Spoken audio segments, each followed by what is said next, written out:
Bahwa terdapat kesamaan antara Ternate Tidore dengan Betawi dalam hal dalam hal kebudayaannya. kebudayaan.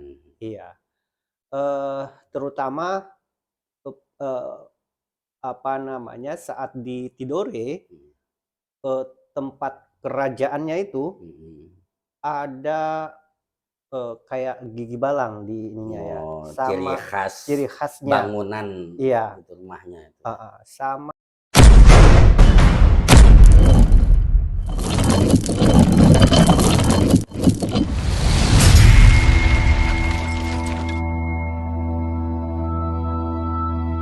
Assalamualaikum warahmatullahi wabarakatuh. Salam budaya, salam Nusantara.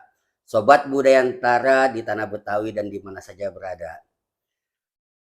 Suara kaum Betawi, ruang suara eh, menjaga, melestarikan kebudayaan, yaitu bagaimana kita membuka hasanah wawasan kebudayaan, sejarah maupun berkaitan dengan budaya-budaya Nusantara.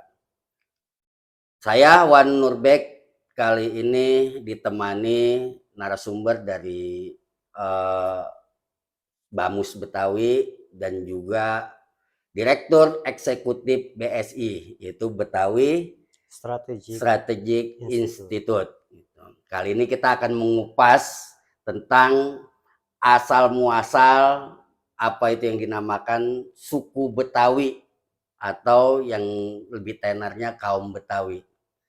Nah, di sini banyak berbagai versi tentunya tanpa mengurangi perbedaan-perbedaan yang lain.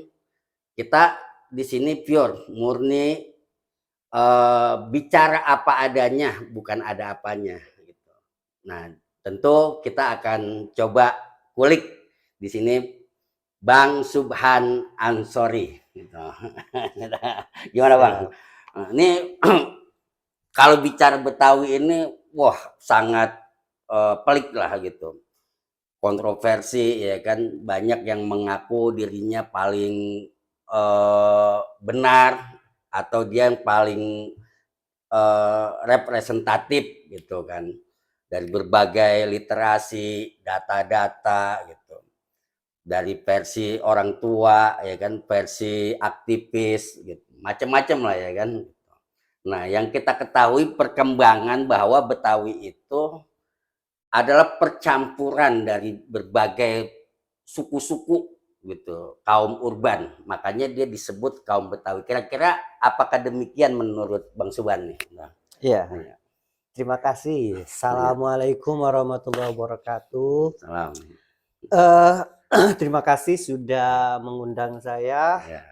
di podcast Budayantara TV. Budayantara TV.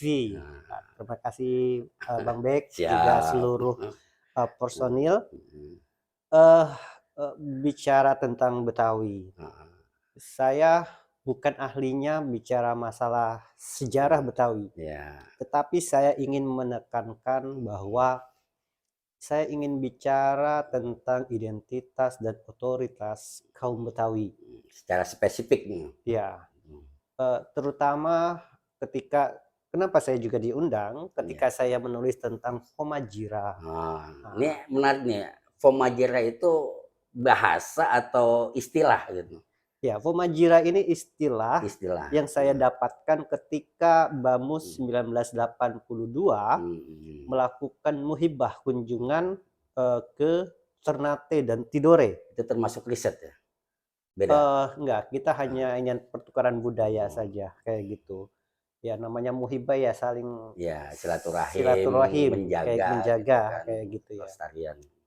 Homajira itu artinya bahwa pertemuan, perjumpaan ruang-ruang jiwa kayak gitu. Gitu.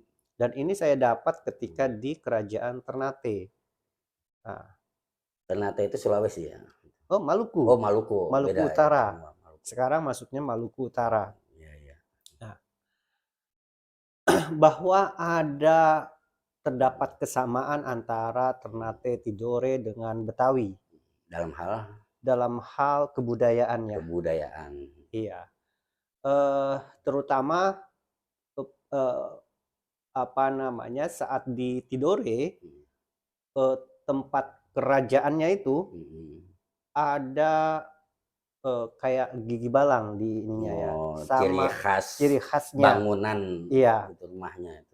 sama jendelanya. Jendela. Jendelanya warnanya Hmm. sama, bentuknya hampir sama sekali, Ya. identik sekali. Nah, kemudian di Ternate juga kebetulan bertemu dengan Perdana Menteri karena saat Ya. itu rajanya sedang ada tugas, menyampaikan bahwa kita ini bukan sekedar apa namanya beda suku, tetapi kita saudara. Saudara. Sampai dibilang saudara kayak gitu. Saudara satu ras, satu apa nih? Marga? Bukan, karena Ya.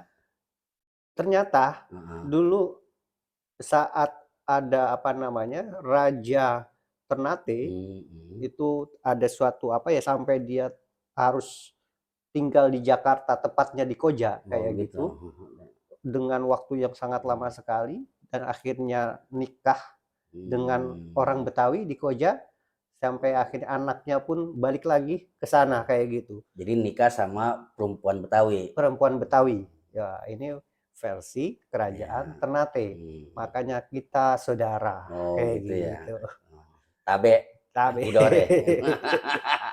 nah, Baca tuh. namun saya kembali Ah, lagi kepada ya. sebuah apa namanya identitas Betawi. Iya iya iya. Nah, identitas Betawi ini eh, adalah perjalanan panjang. Tadi Hmm. sebagaimana ruang-ruang perjumpaan jiwa kayak gitu. Ya. Jadi perjumpaan Betawi itu bukan di 1527 saja, Masa Jayakarta. masa Jayakarta, Hmm. tetapi sebelum itu, sebelum Ada. Jayakarta itu bahwa ada yang namanya Tarumanegara, ada juga namanya Salakanegara. Ya. 130 Masehi pada Salakanegara, dan juga Tarumanegara pada abad ke-5 kayak Kelima. gitu. Sudah ada sebelum Nabi Muhammad lahir kayak gitu. Iya. Ya, Islam masuk ada gitu ya. iya. Sudah ada. Nah, kemudian eh, setelah Tarumanegara hancur, kemudian memang di situ ada Pajajaran, Pajajaran. ada Galuh, jadi pecahkan kayak gitu ya. Nah, sebagaimana pada 1527 ketika Fatahillah dan Demak ya sama ini ingin merebut ya, sebenarnya itu kan ada perjanjian. Kan sebelumnya Pajajaran itu diambil sama Portugis, Sunda Kelapa itu.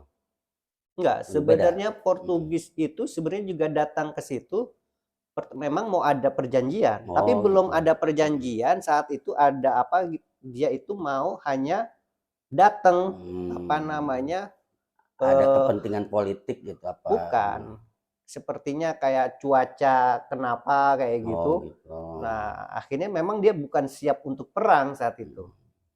Seperti itu. Atau ada diplomasi perdagangan Ya, diplomasi gitu, perdagangan seperti itu. terhadap Pajajaran gitu. Iya.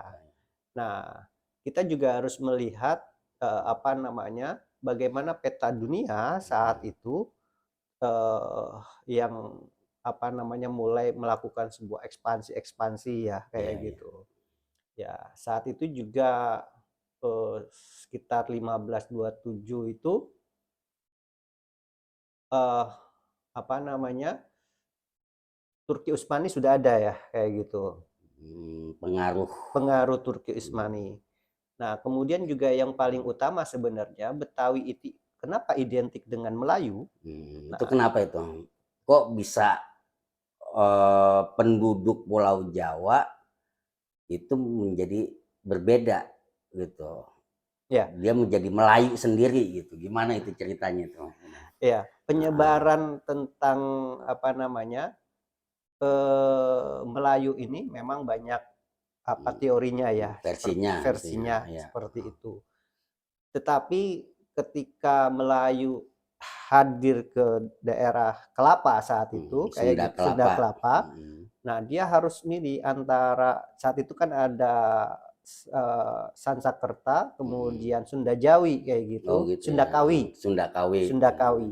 Nah, tetapi penduduk setempat lebih milih kepada bahasa Melayu. Melayu. Nah, artinya bahwa kalau dikatakan bahwa eh, apa namanya, Betawi itu baru 1527, ya bahasa mungkin saat itu sudah bahasa Melayunya sudah ada, Ya. Betawi yang menjadi bahasa Betawi Jadi kan seperti itu. Sunda Kelapa ini itu kan pada saat itu masih dikuasai oleh VOC, Iya, ya kan, Portugis. Nah, kemudian direbut oleh Fathahilah gitu dari Demak dan Cirebon itu untuk menguasai Sunda Kelapa. Maka tahun berapa 1527 1527. itu dijadikan Jayakarta seperti itu. Iya, sebenarnya kan proses ini dari 1522 sebenarnya proses mau penyerangan gitu Penyerangannya ya, sudah ada sudah gitu ada. satu.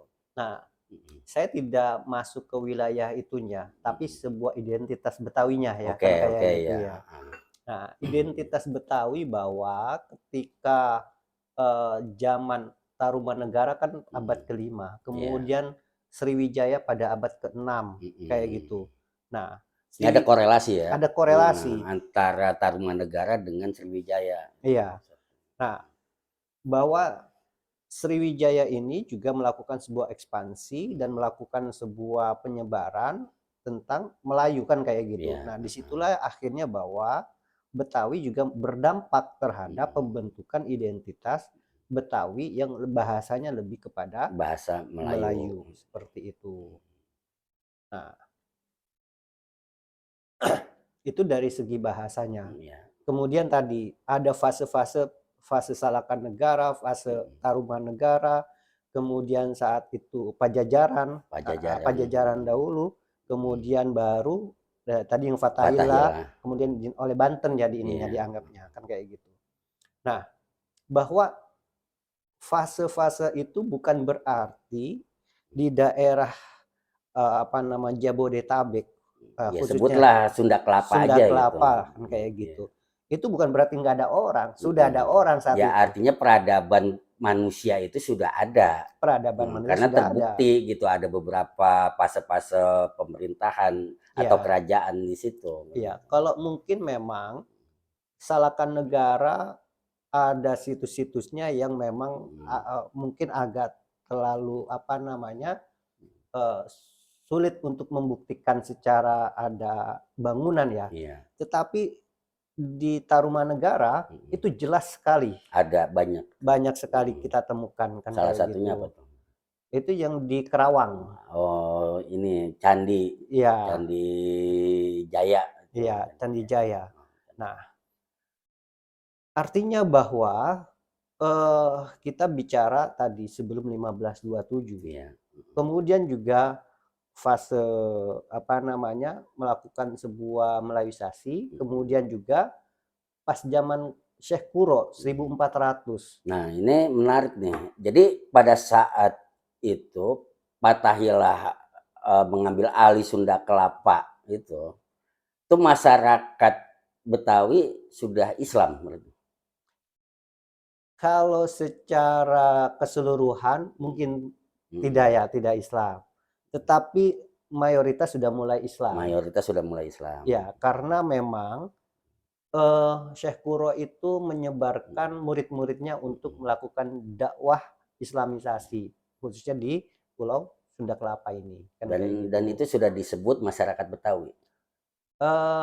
Kalau penyebutan masyarakat Betawi, mungkin belum pakai nama Betawi ya saat itu ya.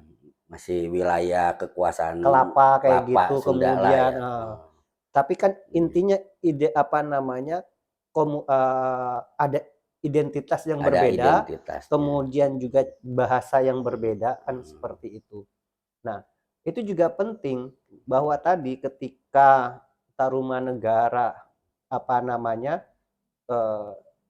mengalami kehancuran, Iya. kemudian ekspansi Melayu, dia milih mau Sanskerta, Sundakawi atau memang Melayu. Iya, iya. Nah, disitulah poin penting dalam identitas Betawi. Mhm. Kemudian juga yang masalah melting pot.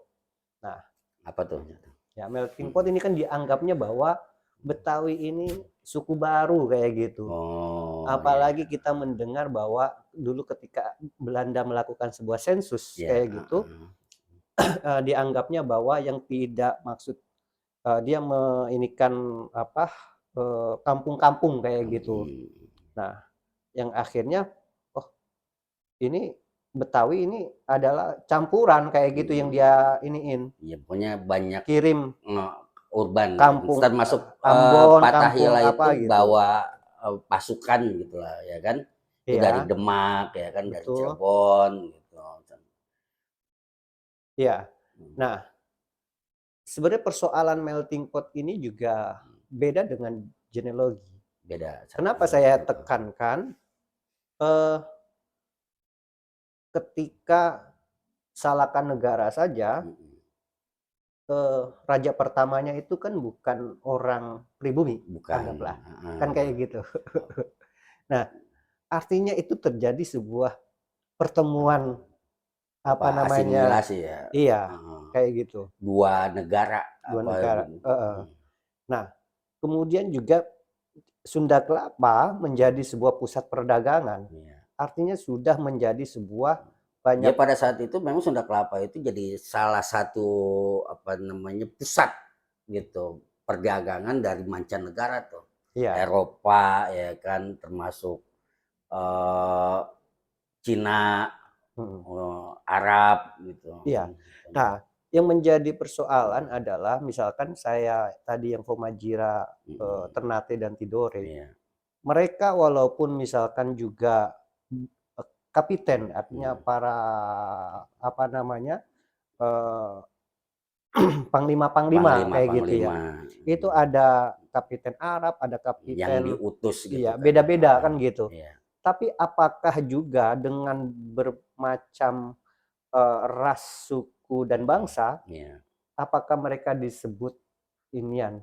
Kan tidak, Ya tidak, karena dia kan punya ini sendiri, ya kan, identitas sendiri. identitas sendiri. Nah, begitu juga Betawi, sebenarnya punya Mhm. identitas sendiri. Mhm. Walaupun didatangkan banyak suku-suku lain atau Iya, ras-ras heeh. lain oleh Belanda, kemudian juga dulu yang pas datangnya Mhm. banyak apa namanya Tionghoa, kemudian Iya, heeh. India, tapi apakah juga Mhm. seharusnya kan tidak tetap Mhm. ada kan kayak Ya gitu. kalau mereka yang masih memegang kuat leluhurnya ya kayak keturunan Cina aja gitu kan. Ya Iya. dia masih mengakui bahwa dia dari keturunan Cina gitu. Iya. Bahkan budayanya termasuk ornamen-ornamennya masih dia jaga tuh. Kayak ada kelenteng ya kan, ada lampion-lampion gitu. Dan ya, Nah, itulah ciri khas heeh, Betawi. iya, Betawi sangat terbuka kepada iya, siapapun. Akhirnya berasimilasi, mengambil misalkan orang nikahan, kawinan, iya. yang Padi, lakinya pakai heeh, baju Arab, baju Arab, tapi yang dengan ceweknya lebih identik dengan puci, pakaian heeh, pakaian Cina kan Cina, kayak gitu. iya, heeh, Nah, artinya bahwa mhm, itulah identitas Betawi, dia mhm, melakukan sebuah mhm, menjaga identitasnya, tetapi tidak mau apa namanya, tidak juga bahwa ini apa namanya, menjadi identitas baru, iya, bukan, tetap ya. Termasuk misalkan ketika kolonialisme datang, eee, orang-orang Belanda yang suka mabuk ya kayak iya. gitu ataupun apa, Ada, bikin bir peletok. iya, Intinya mereka ingin suka tapi pengen tetap menjaga identitas, iya. gitu. Ya kayak keturunan Belanda aja gitu kan, disebutnya lu kan bule Depok gitu misalkan itu kan Iya, keturunan orang Belanda tuh iya, sebutannya. Berarti kan dia ada identitas dari Belanda gitu. Terus termasuk Arab, ya kan keturunan Arab ya kan yang dia apalagi kuat tuh marganya ya kan ada Asegab, Al-Habsyi kan gitu kayak kayak gitu kan. Ya artinya mereka tetap walaupun dia sebagai warga apa bagian dari warga Jakarta atau orang Betawi, tapi kan dia tidak menghilangkan daripada sisi leluhurnya gitu bahwa dia mengakui dia ada sisi orang Arabnya kan gitu. iya, Tapi orang Betawi sendiri dia tidak mengacu kepada ini dia keturunan Cina atau dia keturunan Arab kan gitu dan sebagainya kan. Intinya Ya, bahwa identitas Betawi secara hmm, sejarah memiliki genealogi yang panjang. ya, Tetapi identitas sebagai apa namanya komunal ekosistem hmm, sosial, dia melakukan sebuah banyak tadi melting pot kayak gitu. ya, Artinya dia melakukan akhirnya bahasanya kalau dalam bahasanya lebih kepada egaliter. hmm. Makanya bahasa egaliter itu menjadi sebuah bentuk kaum kayak gitu. Ya pokoknya dia terbuka lah gitu Terbuka seperti kepada itu. semua kalangan, termasuk pendatang-pendatang pun terbuka gitu kan. Betul, seperti itu. Nah ini menarik kan, kalau kita bicara tentang, eee, penduduk asli yang dikatakan apakah masih ada gitu kan yang disebut Betawi asli gitu. Artinya dia memang betul-betul dari leluhurnya itu memang asli orang Betawi gitu kan. Ya kalau sekarang kan kita udah sulit nih ya kan, membedakan mana yang asli, mana yang campuran kan gitu. Ya, saya Heeh, tidak ingin masuk ke situ mhm, karena itu memiliki mhm, harus ada pengetahuan mhm. dan spesialisasi ilmu tersendiri. Iya, Cuman saya ingin menitik beratkan tadi mhm, bahwa identitas sejarah panjang genealoginya itu ada. iya, Tetapi Betawi kekinian dengan sebuah apa namanya perjalanan panjang dari mulai apa namanya tadi eh, kolonialisasi saja ya. iya, Ketika heeh, kolonialisasi, Jakarta dengan berbagai orang dan mhm, kepentingan akhirnya membentuk sebuah apa eh, sebenarnya identitas lama yang akhirnya dia menyesuaikan tadi egaliter ingin iya, iya, menjadi sebuah kaum.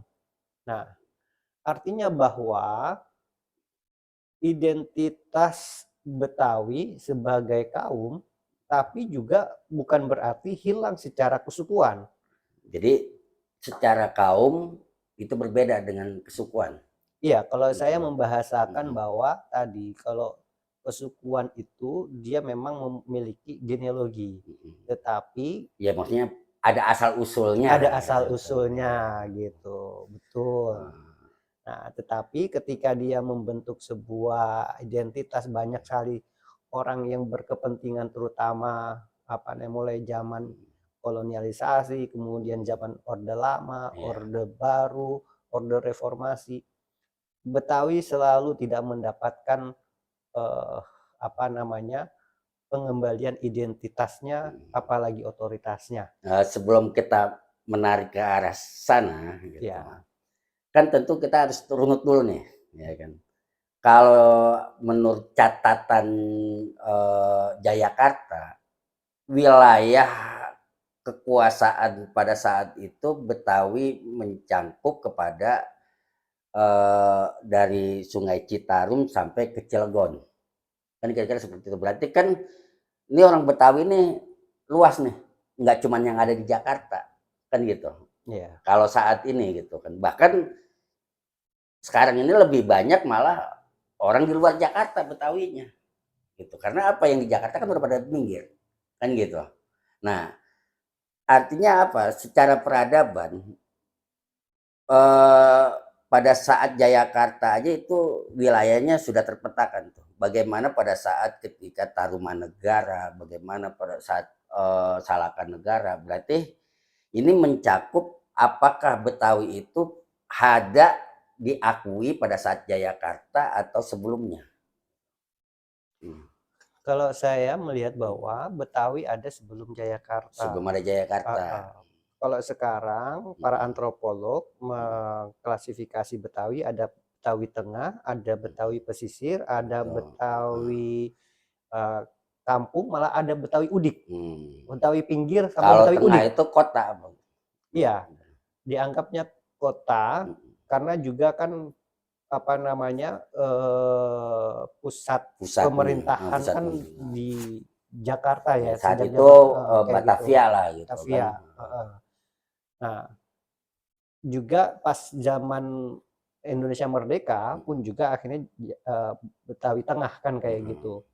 Nah, Tapi demi untuk pembangunan Iya. yang akhirnya orang-orang Betawi rela melakukan sebuah apa namanya turut serta demi untuk Ya membangun untuk ya ikut Indonesia, andil lah dalam andil pembangunan membangun kan gitu. pembangunan.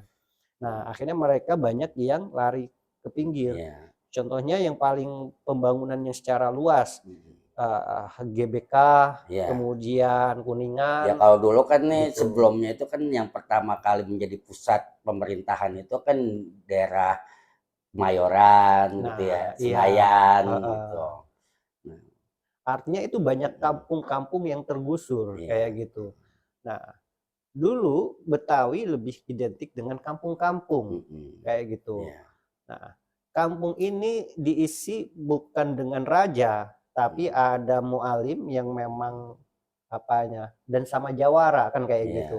Pokoknya tokoh Tokoh masyarakat gitu. untuk menjaga Mhm, stabilitas, keamanan dan mhm, semua tentang kampung-kampung itu. mhm. Nah, Ya maka dulu juga Jakarta sama, banyak sawah iya. gitu. Ya Kalau sekarang aja berdiri gedung-gedung gitu kan.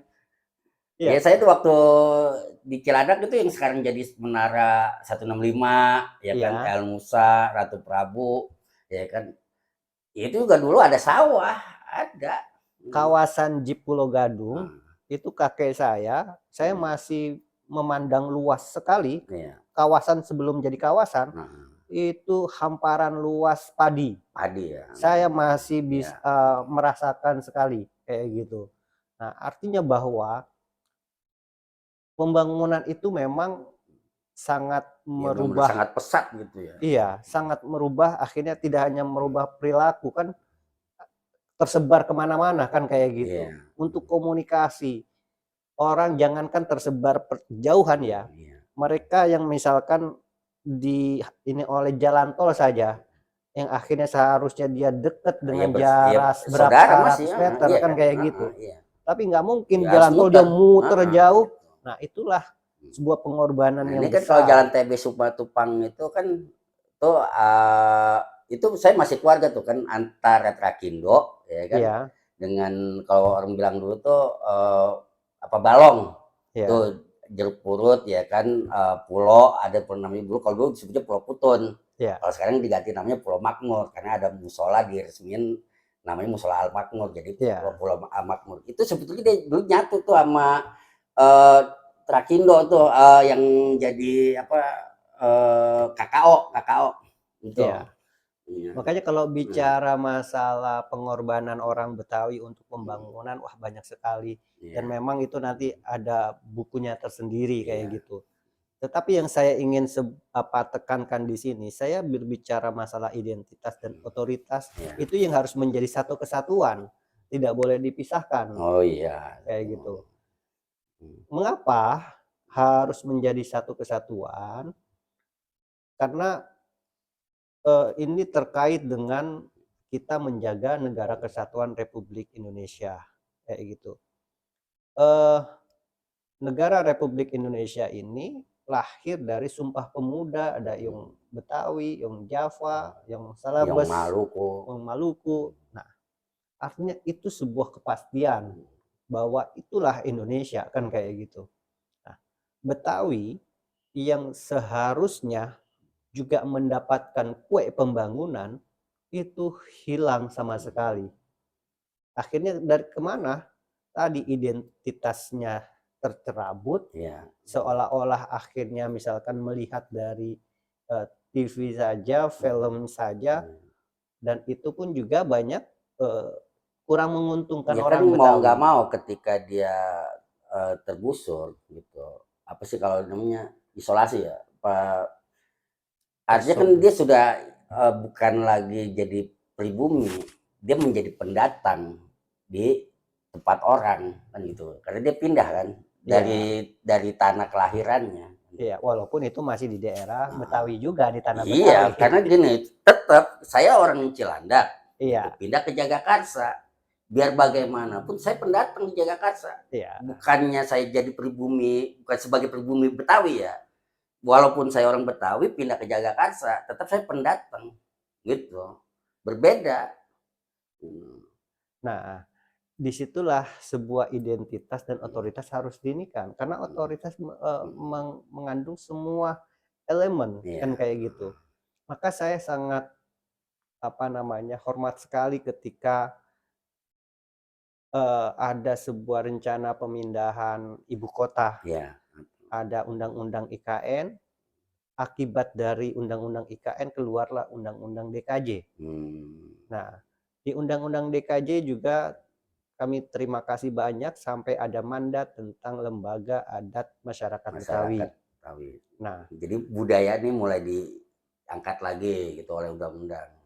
sebenarnya bukan diangkat lagi, memang harusnya Menjadi hak negara itu hadir hadir gitu. terhadap Melindungi kebudayaan ya yang daerah ada. gitu ya.